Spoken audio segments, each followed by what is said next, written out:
सबका एक बार फिर से स्वागत है अपने YouTube channel me and my YouTube classes.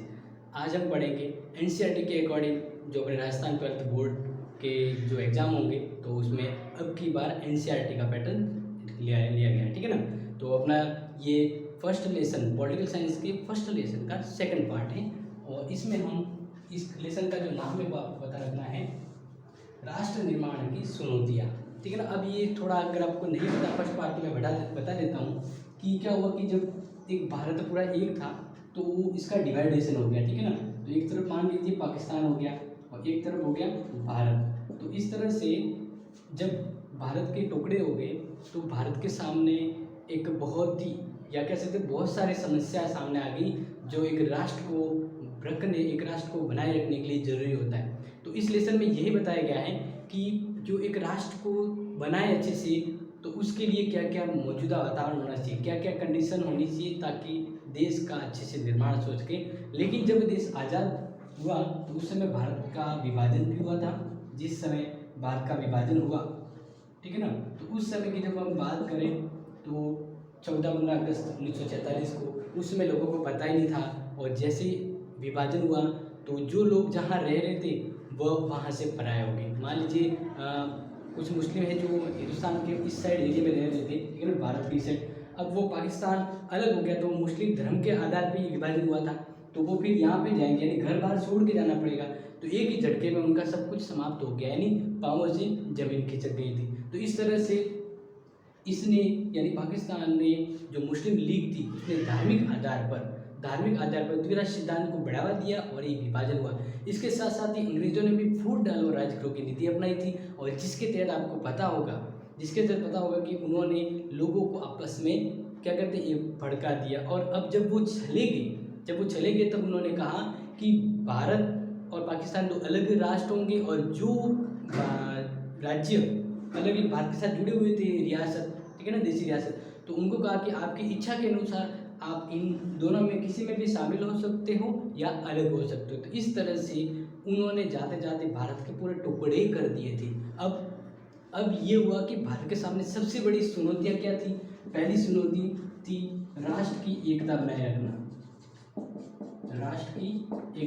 रखना। दूसरी समस्या थी यहाँ पे लोकतंत्र लाना जरूरी था क्योंकि राजा महाराजाओं का अंग्रेजों का शासन हुआ जिससे लोग और देश धीरे कमजोर होता गया। तो अब एक ऐसे व्यवस्था एक ऐसे शासन की जरूरत थी जो लोगों के अकॉर्डिंग चले।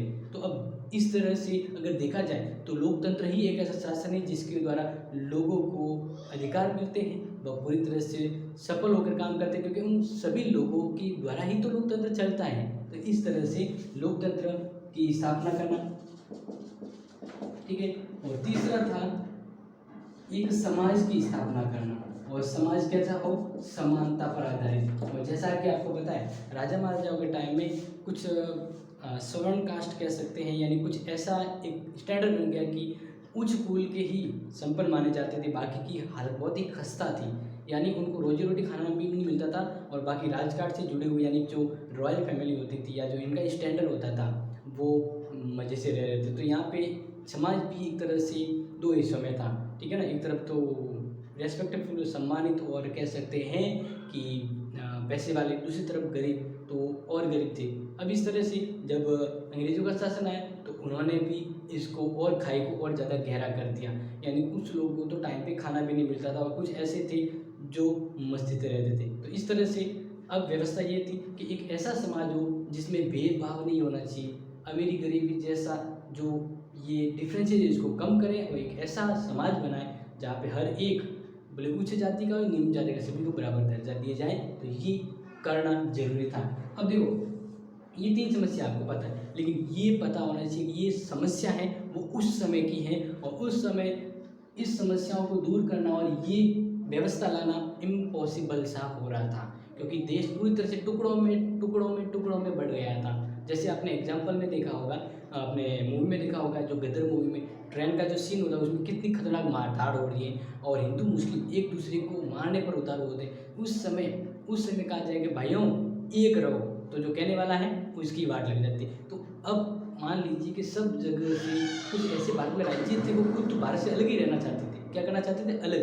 तो अब उनको कैसे एकजुट लाएं, कैसे वहाँ पे मतलब अंग्रेजों के जाने के बाद अभी भी कुछ राजा महाराजा उनका राज्य था, तो वो थोड़ी चाहेंगे कि हम लोकतंत्र को अपनाएं, क्योंकि उनकी तो राज्य व्यवस्था चाहिए थी, और वो लोकतंत्र को कैसे अपनाएं? आधे लोग लोकतंत्र को अपनाएंगे, आधे नहीं अपनाएंगे, तो सफल नहीं हो सकता है, और समतामूलक समाज की स्थापना संभव नहीं थी। तो अब ये तीन जो मेन पॉइंट है, इसको इस तरह से देश ने लड़ा, और ये व्यवस्था इस तरह से कायम हुई है, वर्तमान में है। लेकिन ये उस समय बहुत खतरनाक दिक्कतें थी, जब भारत आज़ाद हुआ, राष्ट्र को निर्माण करना था, तब ये समस्या भारत के सामने आई थी। तो जहाँ तक हमने कल पढ़ा था, अगर आपको पता है, तो उस दौरान हमने पढ़ा था ये समस्याओं के बारे में। अब जब हम बात करें कि जब इस दिन देश क्या हुआ था, आज़ाद हुआ था। क्या हुआ था? आज़ाद। तो आज़ाद हुआ था, तो लोग हैं वो जश्न मना रहे थे। क्या मना रहे थे? जश्न। लोग जश्न मना रहे थे, लेकिन जो गांधी जी हैं वह इस जश्न में, यानी भारत आज़ादी के जश्न में शामिल नहीं हुए। उनको खुशी नहीं थी। क्यों नहीं थी? क्योंकि भारत के विभाजन हुए थे। उन्होंने तो यहाँ तक कहा था कि भारत के विभाजन का हर कोई कार्य, या भारत के विभाजन की ओर जाने वाला हर कोई दिशा है, वो मेरे शरीर के ऊपर से, यानी मैं मरूंगा तभी ये होना चाहिए। यानी वो नहीं चाहते थे कि भारत का विभाजन, लेकिन हुआ। क्या हुआ? तब उन्होंने बिल्कुल भी प्रशंसा व्यक्त नहीं की, क्योंकि देश का विभाजन हो गया। अब देश का विभाजन हो गया, तो ये उस दौरान कलकत्ता वगैरह आसपास के इलाकों में घूम रही थी, और जो लोग आज़ाद ये विभाजन के कारण त्रासदी का सामना कर रहे थे, यानी जो मुसीबतों को झेल रहे थे, तो ये वहाँ पे शांति संदेश, यानी शांति की भावना लेते हुए लोगों को शांत कर रहे थे, सांत्वना दे रहे थे कि भाई विभाजन हुआ है, लेकिन आप धैर्य रखें। आप क्या रखें? धैर्य रखें। लेकिन इनके इन प्रयासों से कुछ कट्टर हिंदूवादी इन्होंने माना कि ये गांधी जी की वजह से हुआ है। उन्होंने इसको बढ़ावा दिया है, ताकि देश टुकड़ों में बट गया है। तो ऐसे कुछ, मतलब हर धर्म में कुछ ऐसे होते हैं जो कठोर उसकी पालना करने वाले होते हैं, और वो फिर ऐसा सोचते हैं कि जो सभी लोगों के प्रति समान नीति अपनाता है वो गलत है।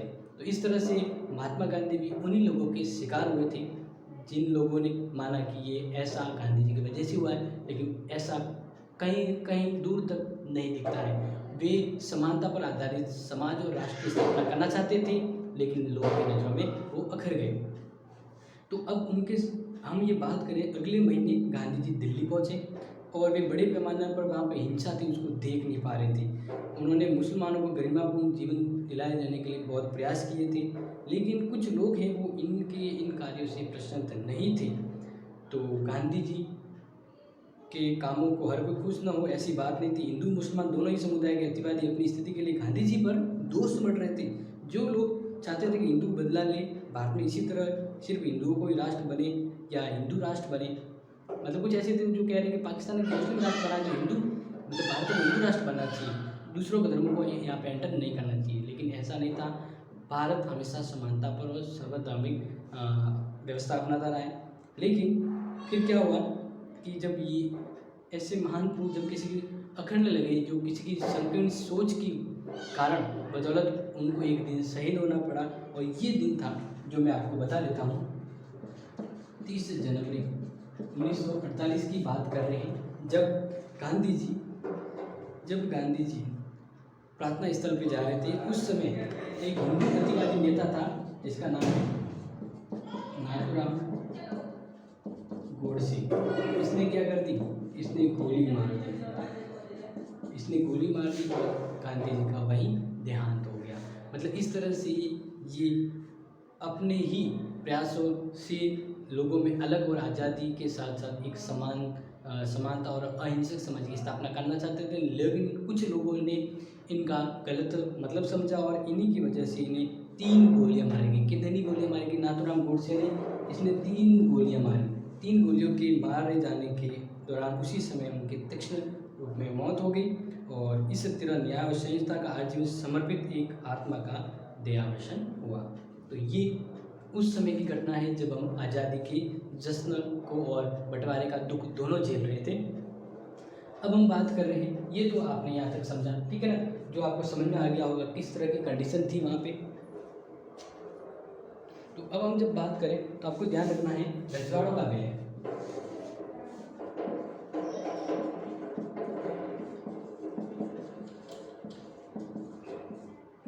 रजवाड़ों का विलय आपको फ्रेंड्स ये ध्यान रखना है, और जो स्टूडेंट्स हैं मैं ये कहना चाहता हूँ कि रजवाड़ों का विलय का मतलब ये है कि अंग्रेजों के आने से पहले राजा महाराजा थे, अंग्रेज आ गए तो वे जो राजा महाराजा थे वे अंग्रेजों के गुलाम हो गए, लेकिन उनका राज्य समाप्त नहीं हुआ था। ठीक है, तो अब हम जब बात करें अंग्रेजों की जाने, यानी अंग्रेज भारत छोड़ के चले गए, जब देश आज़ाद हुआ तब पूरे भारत में कितने देशी रजवाड़े थे, तो आपको ध्यान रखना है उस समय रजवाड़ों की जो टोटल संख्या थी वो 565 थी। कितनी संख्या थी, यानी जब अंग्रेज भारत छोड़ के चले गए तो भारत थे बहुत पूरी स्वतंत्र था, लेकिन बिखरा हुआ था, उसमें अलग अलग रजवाड़े थे, और कितने रजवाड़े थे ये आपको ध्यान रखना 565 ही एग्जाम में आ सकता है। और सभी रजवाड़ों को ये यहाँ तक छूट दी कि आप जिस देश में रहना चाहें या स्वतंत्र रहना चाहें तो रह सकते हैं। तो इस तरह से देश की एकता और अखंडता को खतरा हो गया, क्योंकि राजा महाराजा रजवाड़े हैं वो तो स्वतंत्र रहना चाहिए, वो थोड़ी ना चाहेंगे कि हम भारत के साथ जुड़े, हम तो एक अलग राज्य की स्थापना करेंगे, ऐसा उनका मानना था। जब ऐसा हर कोई राज्य रजवाड़ा सोचेगा तो भारत एक कैसे होगा, बहुत बड़ी दिक्कत थी। अब आपको पता है भारत का एकीकरण में सबसे अभूतपूर्व योगदान, महत्वपूर्ण योगदान, बलिदान किसका है, सरदार पटेल। तो उनके अदम्य साहस और प्रयासों से भारत का एकीकरण हुआ, ठीक है ना। लेकिन ऐसे छोटे मोटे बहुत सारे रजवाड़े थे जिनको भारत में एक करना बहुत ही मुश्किल थी, यानी पता है ना, एक को भी हमें अपनी बातों में मनवाना कितना मुश्किल होता है, और भारत ऐसे टुकड़ों में बिखरा हुआ तो उनको एक करना था, जिसमें देसी रजवाड़ों की संख्या थी 565। तो देसी रजवाड़ों का विलय कैसे हुआ, तो देखिए फ्रेंड्स इसमें आगे बता रहा हूँ। भारत वो दो हिस्सों में बढ़ गया था, जिसमें एक तरफ तो था ब्रिटिश इंडिया, आपको ध्यान रखना है भारत दो हिस्सों में बढ़ा था ना, ठीक है ना, दो हिस्सों में बढ़ गया था आज़ादी के बाद। तो दो हिस्सों में भी भारत में एक तरफ तो क्या थी, ब्रिटिश राज्य थे, यानी जहाँ पर आपको ध्यान रखना है जहाँ पर अंग्रेजों का राज्य था, पूरी तरह से अंग्रेजों कंट्रोल में थे, ठीक है ना। और दूसरी तरफ से देसी रजवाड़े का मतलब ये है कि यहाँ के राजा तो था, लेकिन इन्होंने क्या कर दी थी, इनकी गुलामी स्वीकार कर ली थी। तो इस तरह भारत आज़ादी के बाद भी दो हिस्सों में बटा हुआ था, पाकिस्तान अलग होने के बाद भी। तो अब उनको एक तरह से भारत में शामिल करना बहुत ही बड़ी दिक्कत थी, समस्या थी। इन रजवाड़ों पर राजाओं का शासन था, और राजाओं ने ब्रिटिश राज की अधीनता या कहे कि सर्वोच्च सत्ता स्वीकार कर रखी थी। अब इनको, यानी हम ये सिंपल सा माने भारतीय साम्राज्य के एक तिहाई हिस्से में रजवाड़े कायम थे। अब ये माना जाए तो आपको ध्यान रखना है, जैसे टोटल पूरा भारत है, इस पूरे भारत का एक तिहाई है ना वो रजवाड़े थे, एक तिहाई रजवाड़े थे। मतलब मान लीजिए जैसे हम इसके 3 टुकड़े करते हैं, ठीक है ना, तो एक जो ये टुकड़ा है ये, क्योंकि एक तिहाई है, एक तिहाई टुकड़े पे किसका राज था, रजवाड़ों का। किसका राज था, रजवाड़ों का राज था। तो अब इतना तो चलो मान लो भारत को एक हो जाए, अब इस वाले को भी भारत में शामिल करना, लेकिन यहाँ पे सभी अलग अलग राजा अलग अलग मनमानी करने वाले थे, उनको भारत में एक करना अति कह सकते कठिन कार्य था। तो उस समय 565 रजवाड़े सभी अपनी मर्जी से भारत में या पाकिस्तान में किसी भी राज्य में या स्वतंत्र रह सकते थे, यहाँ तक छूट थी। तो भारत अथवा पाकिस्तान में शामिल होने या स्वतंत्र हैसियत बनाए रखने का फैसला रजवाड़ों की प्रजा को नहीं करना था। अब ये यहाँ पे एक दिक्कत आती है, जैसे एक रजवाड़ा है, 5000 जनसंख्या है, लेकिन वहाँ का एक राजा है। तो अब वहाँ पर इनको ये वहाँ पे डिसाइड था कि राजा जो चाहेगा वो होगा, मतलब जनता से कोई मतलब नहीं था। राजा अगर चाहता तो भारत में रहेगा, पाकिस्तान में रहेगा, या फिर अलग रहेगा।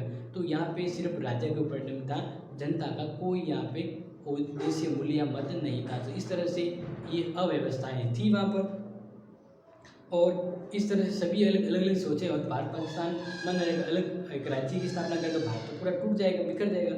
और उस समय यही समस्या थी एकता वाली, यानी भारतीय उसकी एकता अखंडता है वो नुकसानदायक हो जाएगी। अब यहाँ पे मैं आपको एक बता रहा हूँ, यहाँ पे जो आपको दिख रहा है मैप, यहाँ पे देखिए अलग अलग कलर में आपको दिख रहा होगा, यानी अलग अलग रजवाड़े हैं, बिखरे हुए हैं, यानी पूरी तरह से भारत के टुकड़े मान लीजिए हैं। अब उनको एकजुट, अभी आप देख रहे हैं कि भारत एकजुट है, लेकिन उस समय ये सभी अपनी अपने राग अल्फा रहे थे, सभी अलग अलग बात कह रहे थे। तो उनको शामिल करने की सबसे बड़ी यही एक व्यवस्था थी कि इनको कैसे भारत में शामिल किया जाए। और रजवाड़ों के शासकों के रवैये से ये बात तो साफ हो गई कि आज़ादी के बाद हिंदुस्तान कई छोटे छोटे देशों की शक्ल में बढ़ जाने वाला है। रजवाड़ों को ये पता था, लोकतंत्र का भविष्य अंधकार में जान पड़ता था, और कोई भी राजा ऐसा थोड़ी चाहेगा कि मैं लोकतंत्र का हिस्सा बनूं। तो लोकतंत्र की स्थापना भी एक तरह से बहुत ही क्रिटिकल दिख रही थी। इसे देखते हुए स्थिति अपने आप एक बड़ी विचित्र थी। अधिकतर रजवाड़ा में शासन अलोकतांत्रिक रीति से चलाया जा रहा था, मतलब लोगों की इच्छाओं का वहाँ पे कोई सम्मान नहीं किया जा रहा था। सरकार का नजरिया, अब हम बात करेंगे जब इस तरह से व्यवस्था थी तब भारत को एकजुट कैसे बनाएं, भारत अब एकजुट कैसे बनेगा। तो अब हम नेक्स्ट पढ़ रहे हैं सरकार का रवैया। सरकार का रवैया कह सकते हैं या नजरिया कह सकते हैं, यानी क्योंकि अब सरकार क्या सोचेगी जब ऐसी कंडीशन हो, तो सरकार क्या प्लान बनाएगी, कैसे उनको एक करेगी। तो आपको ध्यान रखना है कि लगभग उनके प्रयासों से बहुत सारे रजवाड़ों को एकीकरण करवा दिया गया था, लेकिन फिलहाल मिसाल तौर पर अगर हम देखें तो छत्तीसगढ़, उड़ीसा और सौराष्ट्र में अलग अलग एक एकले राज्य में अलग अलग रजवाड़े थे। यानी मान लीजिए उड़ीसा में 26 रजवाड़े, छत्तीसगढ़ में 15, सौराष्ट्र में 14 बड़े और 119 छोटे रजवाड़े थे। अब इन सबको एकजुट लाना सबसे बड़ी समस्याएं थी। इन समस्या को सामना करते हुए भारत को एकजुट एक राष्ट्र बनाया था। तो पहली बात तो है कि अधिकतर रजवाड़ों को लोग भारतीय संघ में शामिल होना चाहते थे, रजवाड़ों के लोग शामिल होना चाहते हैं लेकिन रजवाड़े नहीं। दूसरी बात है कि भारत सरकार का रुख लचीला था, तो भारत ने ये कहा कि भाई लोगों को जबरदस्ती नहीं कहा जाए, राजा को उनकी इच्छा है तो भारत में आए या ना आए, तो सरकार ने थोड़ा लचीला रवैया अपनाया था। तीसरी, विभाजन की पृष्ठभूमि में विभिन्न इलाकों के सीमांकन पर खींचातान जोर पकड़ रही थी। ऐसे में देश की क्षेत्रीय एकता और अखंडता को नुकसान था। ये डिसाइड नहीं हो रहा था कि भारत की सीमा किस तरह बनी रहे। तो सभी रजवाड़े जिनकी सीमाएं आज़ाद हिंदुस्तान की नई सीमाओं से मिलती थी, 15 अगस्त 1947 से वे भारतीय संघ में शामिल हो गए। अधिकतर रजवाड़ों ने शासकों के भारतीय संघ में अपने विलय की सहमति पर ध्यान रखना। फिर भारत ने कहा कि जो भी रजवाड़े भारत के साथ जुड़ना चाहते हैं उनको एक सहमति पत्र पर हस्ताक्षर करने होंगे।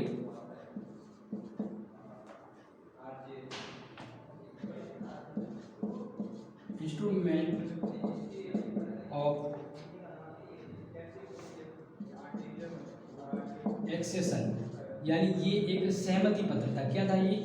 सहमति पत्र। यानी जो भी रजवाड़ा है वो अगर भारत में मिलना चाहे तो उसके इस पर साइन करने होंगे, यानी ऑफिशियली डॉक्यूमेंट कि भाई ये इसका विलय हो गया। तो इस तरह से लगभग भारत संघ में बहुत सारे रजवाड़े आ गए, लेकिन कुछ ऐसे रजवाड़े, कुछ ऐसे राज्य थे जो भारत में शामिल नहीं हुए और उनको शामिल करने की बहुत ही कठिन यात्रा, कठिन परिश्रम करना पड़ा था। तो अब इसमें जो है, पहला है जूनागढ़,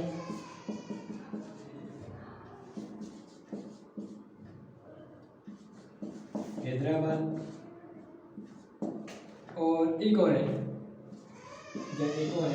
कश्मीर और मणिपुर। तो भारत के जैसे बहुत सारे नेताओं और सरदार पटेल के साहस और कार्य से बात का एकीकरण हुआ, बहुत सारे देशी रजवाड़े भारत के साथ भारतीय संघ में शामिल हुए, लेकिन इन रजवाड़ों ने बहुत सारी दिक्कतें का सामना की, बहुत सारी दिक्कतें करने की। जूनागढ़, हैदराबाद, कश्मीर और मणिपुर, तो ये ऐसे व्यक्ति थे जिनको बाद में एकीकरण करने में दिक्कतें आई। तो हम नेक्स्ट वीडियो में यही देखेंगे, यानी तीसरे पार्ट में ये देखेंगे कि किस तरह से इन